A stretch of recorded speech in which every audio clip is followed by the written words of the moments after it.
यहाँ पर बॉडी और उसकी जो फॉन्ट फैमिली है वो हम सेट करेंगे इंटर। एक काम कर लेते हैं हम, वो जो 0 है वो तब तक के लिए हटा ही देते हैं, क्योंकि हमें दिखना भी तो चाहिए हम क्या कर रहे हैं, वरना हमें कैसे दिखेगा। अब जैसे हम यहाँ पर इंटर करेंगे तो हमारा फॉन्ट जो है वो यहाँ पर चेंज हो गया, एंड सेकेंड जो होगा वो होगा sans serif। इसे ट्रांजिशन भी हम लगा देते हैं, जो कि बैकग्राउंड इमेज का होगा, बैकग्राउंड इमेज जो होगा 0.5 सेकेंड्स, एंड उसका एनिमेशन जो होगा एज इन आउट।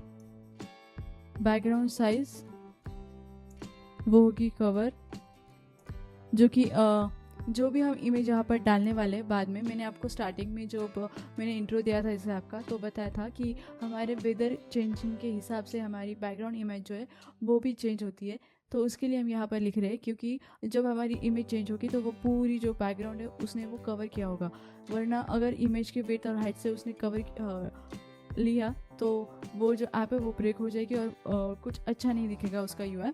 इसके लिए जो बैकग्राउंड पोजीशन है वो होगी center, background repeat, no repeat, background attachment fix, and overflow Y में ऑटो।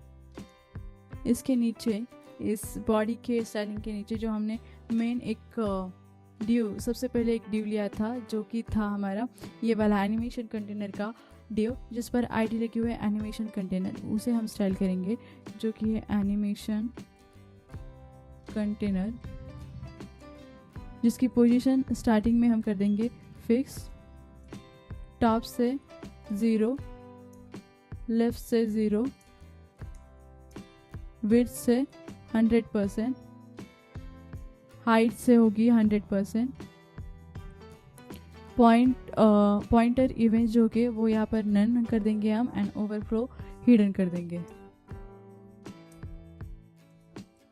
अब जो हमने यहाँ पर एक क्लास बार बार यूज़ की है जो कि है बैकग्राउंड ब्लर एक्सेल, हमने यहाँ पर बहुत बार वो यूज़ की है बैकग्राउंड ब्लर एक्सेल। ये कोई टेलविन की क्लास नहीं है, ये क्लास हम यहाँ पर लिखेंगे जो कि है बैकग्राउंड ब्लर एक्सेल।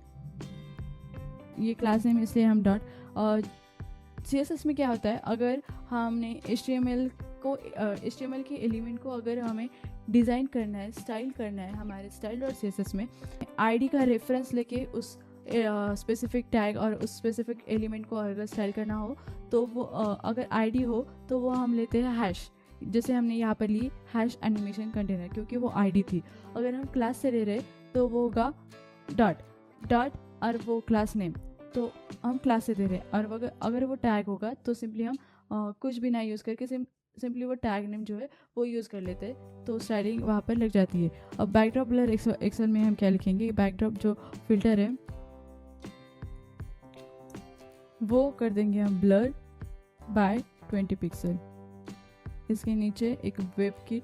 अब वेब किट जो है वो क्या होता है, बस आप समझो कि जो अलग अलग ब्राउज़र्स होते हैं, जैसे कि क्रोम हो गया, फायरफॉक्स हो गया, सफारी हो गया, ये अलग अलग ब्राउज़र में हमारी CSS अच्छे से वर्क करे, इसलिए हम ये वेब किट यूज़ करते हैं जो कि अच्छे होते हैं। वेब किट हम क्रोम या सफारी के लिए यूज़ करते हैं। यहाँ पर टेक्स्ट शैडो जो क्लास हमने दिया था उसका टेक्स्ट शैडो होगा 2 पिक्सल 5 पिक्सल, और कलर होगा RGBA 0 0 0 एंड 0.4। इसके नीचे एक और हमने यहाँ पर आई थिंक क्लास दिया था जो कि एक टेलविन क्लास नहीं है, लेकिन वो हमने यहाँ पर दिया था। ये जो कार्ड हमने यहाँ पर क्लास यूज़ किया है वो वैलिड टेलविन क्लास नहीं है, वो हमारा CSS क्लास है जो कि हमने यहाँ पर यूज़ किया है। इसे हमें स्टाइल करना होगा कार्ड, जिसमें बैकग्राउंड जो होगा वो लीनियर ग्रेडियंट हम रखेंगे 145 डिग्री, और कलर होगा RGBA 255 एंड 0.1। नेक्स्ट जो सेकेंड अब यहाँ पर हम ग्रेडियंट यूज़ कर रहे हैं, तो हमारे पास हमेशा 2 कलर्स होते हैं ग्रेडियंट के लिए। फर्स्ट कलर ये होगा और सेकेंड कलर होगा 255 25 255 255 एंड 0.005। तो वो कुछ इस तरह का हल्का सा ग्रेइश कलर जो है वो ग्रेडियंट टाइप में हमें मिलेगा, जिससे हमारे बैकग्राउंड से जो ये कार्ड है वो थोड़ा सा अच्छा दिखेगा और स्टैंड आउट करेगा उन बैकग्राउंड में से। इसीलिए बॉर्डर 1 पिक्सल सॉलिड RGBA होगा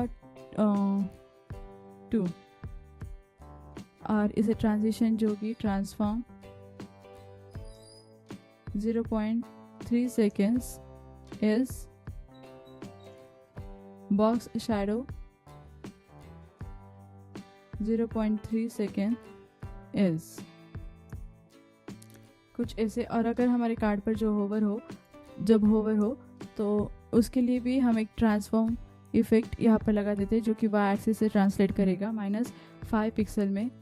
उसके साथ साथ एक हल्की सी बॉक्स शैडो जो है वो हमें मिल जाएगी, जो कि 12 पिक्सल वाई एक्सिस से होगी, एक्स एक्सिस से 0 होगी और 24 पिक्सल होगी जी एक्सिस से, जिसका कलर होगा RGBA 000 0.25 ऐसे। और यहाँ पर हम एक बार और देखते हैं कि कोई और क्लासेस जो है वो जो कि हमने यूज़ किए, लेकिन वो टेलविन के क्लासेस है ही नहीं। अगर वैसे कोई क्लासेस हो तो वो भी हम यहाँ पर डिफाइन कर लेते हैं।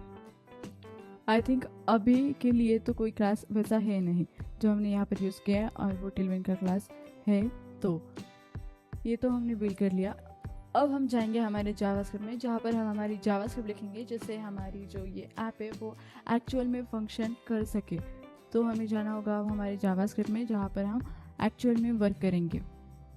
जावास्क्रिप्ट में जाने के बाद सबसे पहली चीज़ जो होती है वो होती है डॉक्यूमेंट एक ऐड इवेंट लिस्ट लगाना, जो कि पूरी ऐप को वर्क करता है और जिसका फर्स्ट आर्गुमेंट होता है डॉम कंटेंट लोडेड, और यहाँ इसके सेकेंड आर्गुमेंट में एक फंक्शन जहाँ पर हमारा सारा कोड जो है वो लिखते हैं।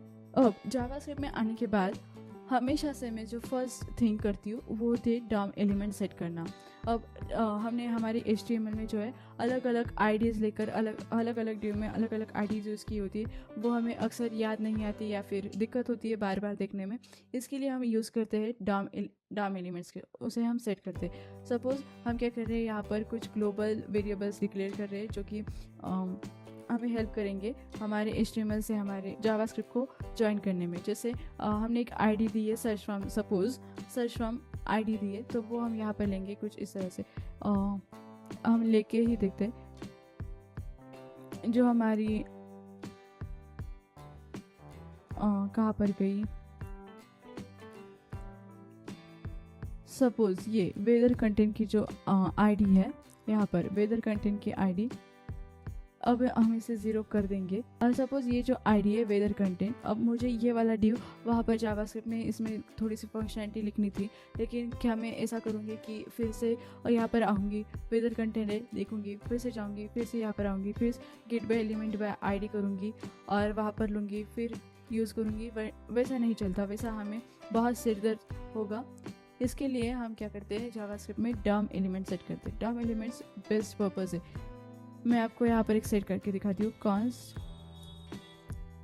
क्या था हमारा वेदर कंटेंट, तो यहाँ पर कैमल केस में हम इस वही नेम जो है कुछ इस तरह से दे देते हैं, और यहाँ पर हम क्या करते हैं document dot get element by ID, जो कि है एक्चुअल में वेदर कंटेंट ऐसे। और इसी तरह से हम लेते हैं डॉम एलिमेंट्स। तो हमारे जो बाकी के सारे डॉम एलिमेंट्स हैं वो यहाँ पर हम सेट कर लेते हैं। तो जैसे हमने कहाँ पर आईडीज़ जो है वो लिए। फर्स्ट है हमारा लोडिंग ओवरले। ये जो लोडिंग ओवरले वो भी हम यहाँ पर ले लेते हैं। Const loading overlay is equal to document dot get element by ID, जो कि होगी लोडिंग ओवरले। यहाँ पर और भी हमारी जो आईडीज़ होगी वो भी हमें यहाँ पर लेनी है। अब लोडिंग ओवरले के बाद जो नेक्स्ट आईडी होगी हमारी वो होगी एरर मॉडल। इसके नीचे हम लेंगे इसे const error modal is equal to document dot get element by ID, जो कि होगी एरर मॉडल। और इसके बाद जो होगा नेक्स्ट आईडी होगी एरर मैसेज, ये इसके नीचे const एरर मैसेज, इसे हम EL लगा देंगे आगे, और document dot get element by ID, जो कि है एरर मैसेज। मैं क्या करती हूँ, और जो भी मेरे आईडीज है अब तक के वो सारे मैं यहाँ पर ले लेती हूँ, ताकि आपका जो टाइम है वो वेस्ट ना जाए। तो मैं जल्दी से वो सारी जो आईडी यहाँ की जावास्क्रिप्ट में हम फिच करेंगे, और उसके बाद मैं आपको समझाती हूँ। तो मैं एक बार लिख के आती हूँ सारी। तो ये रहे हमारे वो सारे टर्म एलिमेंट्स जो हमने हमारे HTML से फिच किए, और इतने सारे जो क्लासेस है वो हमने डिफाइन किए हमारे HTML में, जो कि हमें यहाँ पर यूज़ करने हैं एक्चुअल में। इसके अब ये हमारा जो टर्म एलिमेंट का सेटअप था वो तो सारा हो गया। अब हमें क्या करना है, जैसे कि मैंने आपको बताया था कि हमारी जो बैकग्राउंड इमेज है वो वेदर के हिसाब से चेंज होगी अलग अलग। उसके लिए हम यहाँ पर एक छोटा सा फंक्शन बनाएंगे जो कि होगा बैकग्राउंड इमेज डे, और उसे हम क्या करेंगे, डे एंड नाइट के हिसाब से अलग अलग इमेज जो है वो हम यहाँ पर दिखाएंगे। अगर डे हो तो कोई अलग, अगर नाइट हो तो कोई अलग, कुछ इस तरह से। अब यहाँ पर क्लियर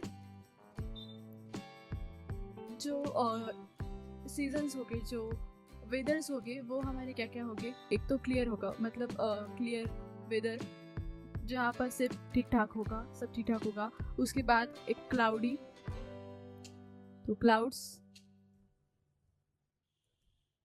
देन रेन भी है, और ड्रिजल, ये भी कुछ रेनी टाइप ही होता है।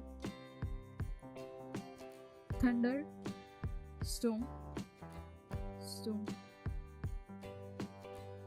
देन स्नोवी रीजन, अगर बाहर स्नो गिर रही होगी तो। मिस्ट, जो एकदम धुई टाइप होती है ना, कुछ वैसे तरीका अगर बाहर माहौल हो तो। और एक डिफ़ॉल्ट, अगर हमें कुछ फेची ना हुआ तो एक डिफ़ॉल्ट इमेज जो है वो हम यहाँ पर दिखा देंगे। तो यहाँ पर हमें क्या करना है, हर एक इमेज की जो है वो लिंक डालनी है। इसके लिए हम क्या करेंगे, हम जाएंगे हमारे वेबसाइट पर जिसका नाम है अनस्प्लैश पिक्चर्स। यहाँ पर हमें बहुत ही बढ़िया जो इमेजेस होती है वो यहाँ पर मिलती है, जो कि हम यूज़ कर सकते हैं हमारे किसी भी वेबसाइट में या फिर कहाँ पर भी। एक लिंक लेना है सिंपल हमें, और उसके बाद उसे हम यूज़ करेंगे। तो इतने कोई ज़्यादा झंझट वो है हमें यहाँ पर नहीं होती, सिर्फ हमें लिंक लेनी है और जाना है। तो क्लियर नेचर, एक हम यहाँ कोई जो अच्छी सी अगर इमेज हो तो वो हम ले लेंगे, सिंपल सी और अच्छी सी इमेज।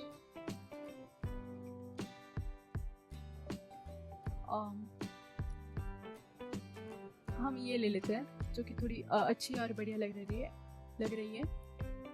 इसे हम क्या करेंगे, कॉपी इमेज एड्रेस करेंगे, एंड देन ये क्लोज करके यहाँ पर आके हमारा जो इमेज एड्रेस है वो यहाँ पर हम पेस्ट कर देंगे, कुछ ऐसे। अब सिंपली ऐसे ही हमें ये सारी जो इमेजेस है वो भी यहाँ पर डालनी है। तो अगर आपको कोई और इमेजेस पसंद हो तो आप वो डाल सकते हैं, या फिर वरना आपको जो भी इमेजेस पसंद हो वो यहाँ पर डाल सकते हैं। मैं जल्दी से वो सारी इमेजेस लेकर यहाँ पर आती हूँ ताकि आपका टाइम जो है वो ज़्यादा वेस्ट ना जाए। अब ये जो इमेजेस है वो यहाँ पर है डे के लिए। अब हमारी बारी है नाइट की।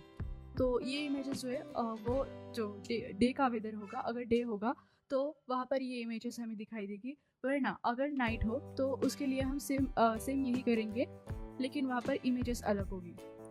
तो इसके नीचे एक वेरिएबल है बैकग्राउंड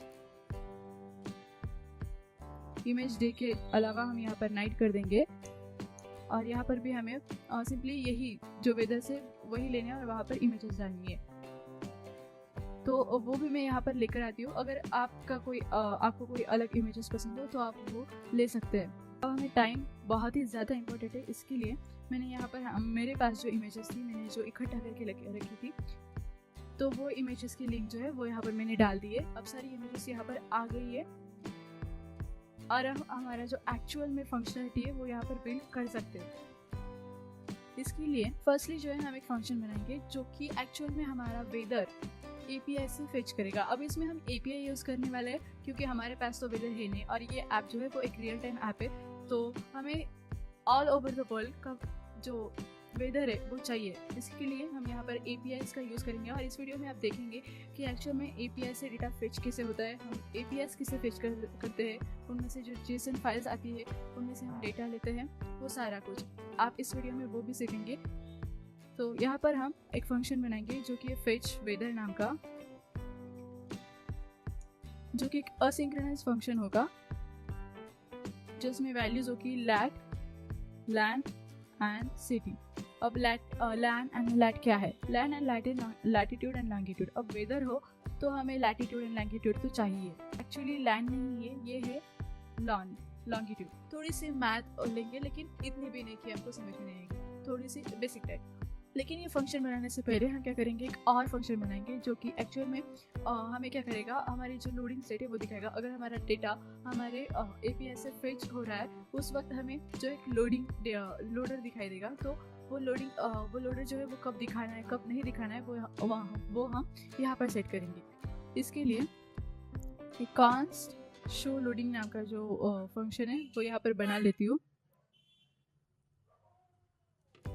जो कि क्या करेगा, एक फंक्शन होगा जहाँ पर हमने याद है आपको एक लोडिंग ओवरले यहाँ पर मैं दिखाई देती हूँ कि यहाँ पर जो है हमने लोडिंग कहाँ पर ये जो है वो हम यहाँ पर अनकमिट कर देंगे।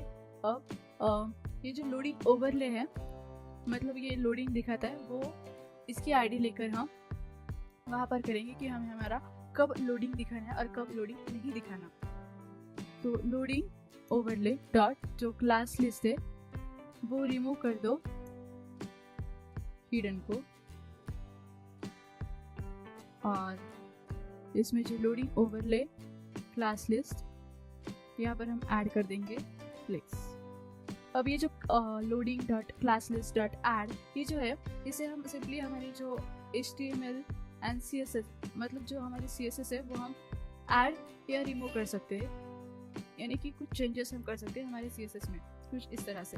तो हमारा जो शो लोडिंग है वो यहाँ पर हो गया, और साथ ही साथ हमारे जो हाइड लोडिंग है वो भी हम बना ही लेते हैं, क्योंकि अगर हम लोडिंग शो कर रहे हैं तो वो हमें हाइड भी तो करनी है। तो कॉन्स्ट हाइड लोडिंग,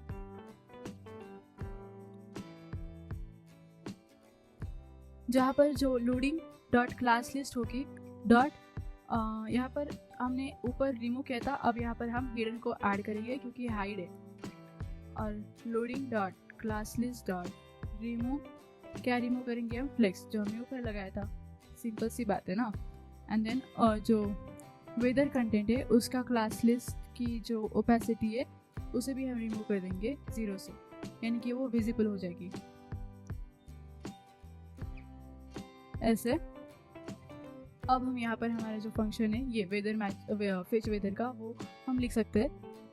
अब इसकी स्टार्टिंग हम कैसे करेंगे, हम सेटिंग करेंगे शो लोडिंग से, उसीलिए तो हमने फर्स्टली वो फंक्शन बनाया है शो लोडिंग। एंड देन अगर शो लोडिंग यहाँ पर हमें शो लोडिंग दिखानी है, और इसके बाद हम एक ट्राई कैच जो है वो यहाँ पर लगाएंगे। अब हमारे ऐप में ट्राई कैच लगाना बहुत ही जो है बेनिफिशियल होता है, जहाँ पर हमारी ऐप क्रैश नहीं होती। अगर इन केस कोई एरर आ भी गया हमारे ऐप में तो वो कैच ब्लॉक में जाके हमारा कैच कर लेता है, सिंपली हमें एक एरर मैसेज पॉपअप कर देता है रादर दैन कि वो ऐप हमारी पूरी क्रैश कर दे। तो ट्राई करने से पहले हम यहाँ पर कैच में जो हमारे एरर हुए वो हम कैच कर लेंगे। कंसोल लॉग एरर, वहाँ पर मैसेज होगा वेदर डेटा फेच एरर, जो कि होगा एरर एंड शो। अब यहाँ पर भी हम एक फंक्शन और बनाना है जो कि हमारा एरर जो है वो एक्चुअल में शो करेगा। तो वो भी हम यहाँ पर जल्दी से बना ही लेते हैं। ये जो छोटे छोटे फंक्शन से कुछ लेकिन बहुत काम के। शो एरर, जहाँ पर कि एक आर्ग्यूमेंट होगा मैसेज मतलब प्रॉप्स, एंड इस यहाँ पर एरर मैसेज डॉट जो टेक्स्ट कंटेंट है उसका,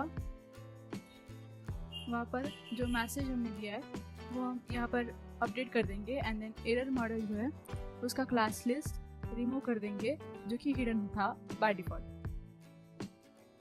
कुछ ऐसे। और यहाँ पर हम जो है शो एरर फंक्शन कॉल कर देंगे और यहाँ पर सिंपली एरर डॉट मैसेज कुछ इस तरह से लिख देंगे और ये जो कैच हो वो हमारा हो गया। और इसके बाद एक फाइनली भी लिखेंगे। फाइनली क्या होता है, वो होता है कि ट्राई और कैच में अगर एरर हो ना हो, ऐप चले ना चले, फाइनली हमारा एक बार तो चलता ही चलता है। यहाँ पर जो हाइड लोडिंग का फंक्शन है वो हम कॉल कर देंगे। अब ट्राई में क्या करना है, हमें ट्राई में एक्चुअल में हमें हमारा जो डेटा है वो फेच करना है, वो हम करेंगे लेट। यहाँ पर दो वेरिएबल जो है वो मैं ले रही हूँ जो कि latitude is equal to lat होगा एंड लेट लॉन्गिट्यूड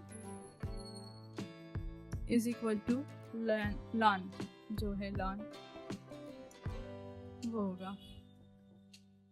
इसके बाद अगर हमें सिटी जो है वो मिल गई तो यहाँ पर हम एक्चुअली में हमारा जो URL है वहाँ से लेंगे। इसके लिए हमें जाना है हमारी वेबसाइट पर जो कि है, यहाँ क्लोज कर देते हैं। यहाँ पर एक न्यू टैब ओपन करेंगे। जिस वेबसाइट पर हमें जाना है वो है openweathermap.org, जो कि ये वेबसाइट है। और इसी वेबसाइट से हम आज API की लेने वाले। एक बहुत ही बढ़िया वेदर फोरकास्टिंग की वेबसाइट है जहाँ पर हमें APIs भी मिलते हैं जो कि हम यूज़ कर सकते हैं। यहाँ पर हमें क्या करना है, सिंपली यहाँ पर सबसे पहले तो हमें लॉगिन करना होता है और लॉगिन करने के बाद हमें इसकी API की मिल जाती है। वो API की कॉपी करके हम हमारे कोड में पेस्ट करेंगे और उसके बाद जो आगे की फंक्शनलिटी है वो करेंगे। तो आपको जाना है यहाँ पर साइन इन पर और यहाँ आपका ईमेल एंड पासवर्ड डालकर रिमेम्बर मी करके सबमिट। अगर आपका अकाउंट नहीं है तो उसके पहले क्रिएट एन अकाउंट पर क्लिक करके आपको आपका अकाउंट क्रिएट करना है और उसके बाद लॉगिन करना है, जिससे आपका लॉगिन हो जाएगा। जैसे आप लॉगिन, मैं एक बार लॉगिन करके आती हूँ। तो यहाँ पर हमारा जो लॉगिन है वो हो गया है। अब हमें यहाँ पर हमारी API की है और API की जो है वो लेनी है। हम जाएंगे API की में और ये यहाँ पर हमें API की जो है वो मिल जाती है। अगर आपकी API की नहीं है तो सिंपली यहाँ पर API की को हम जो भी नाम देते हैं वो जिसे हम देंगे उसके बाद जनरेट करेंगे तो हमारी API की जो है वो जनरेट हो जाएगी।